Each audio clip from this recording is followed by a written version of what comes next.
Imagine flying over this and hearing the sound of rain and the birds chirping and maybe a howler monkey on the background.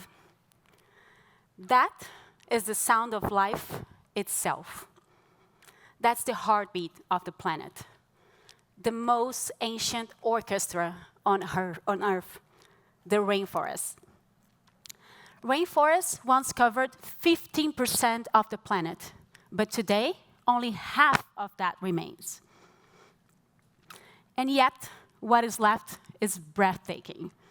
From the lowland forests of Nigeria to the rainforests of Costa Rica and Borneo, these ecosystems regulate our climate, provide fresh water, store carbon, and shelter half of the species we cherish.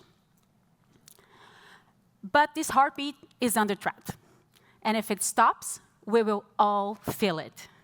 Whether in the Bay Area, Bogota, or the most remote corners of the planet.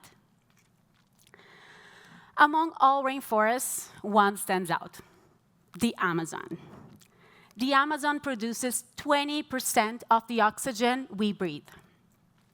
It stores 120 billion tons of carbon, and it's home to 1 in 10 species we've ever discovered. It also sustains 47 million people, 500 different indigenous groups, and drives weather systems as far away as California. When the Amazon thrives, the planet thrives. And in a few regions of the Amazon, it still feels like this untouched paradise, sheltering jaguars, harpy eagles, and red-faced walkery monkeys.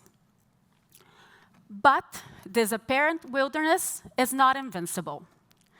The threats are creeping deeper every day. Illegal logging, land grabbing, droughts, fire, and mining. They're all changing this green paradise. 20% of the Amazon has already been lost. In the last 40 years, 88 million hectares have been lost. That is the area equivalent to California and Montana combined. Protecting the Amazon is more than about biodiversity. It's about stabilizing our climate, protecting cultures, and ensuring our collective future. But how do we protect something that is so vast? The answer lies in people, local conservation leaders.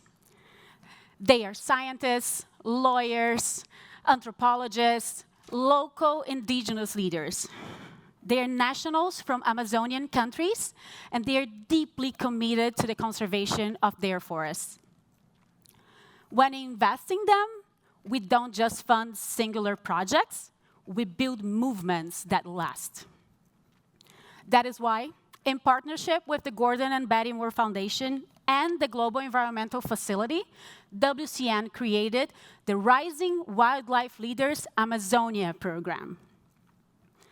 In this first cohort, we are connecting and supporting 24 emerging leaders with mentorship, training, and resources. We are removing barriers, financial, experiential, and educational. And we are building this strong network of peers and professionals, just like WCN's global partner network. Actually, by investing in them, we are investing in long-lasting, locally led conservation that will persist long into the future. And the results are clear. In the first year of the program, our participants have made amazing impact.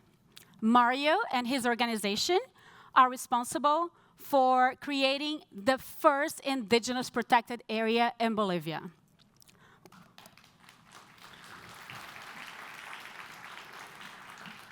Vanya, just last year, installed 10 additional bridges so wildlife can cross and avoid roadkill in the forest roads of Colombia.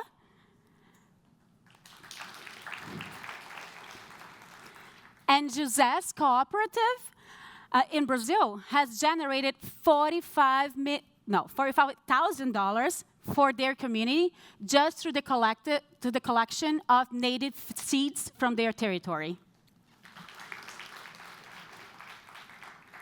Across the world, from Malaysia to Nigeria, locally led conservation proves that when national leaders are empowered, forests endure. The world's rainforests are vast. They are filled with infinite species of plants and wildlife.